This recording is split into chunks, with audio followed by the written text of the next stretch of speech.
Hey guys, I'm just gonna do a quick tutorial on how to change the ambient lights in my E-Class 400 2015 E400 2015 model.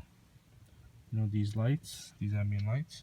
So looking at your front on the digital speedometer, you have to navigate right.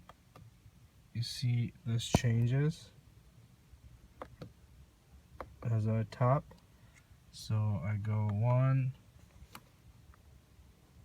2, 3, 4, 5, 6, 7. See, I'm on settings. I select lights.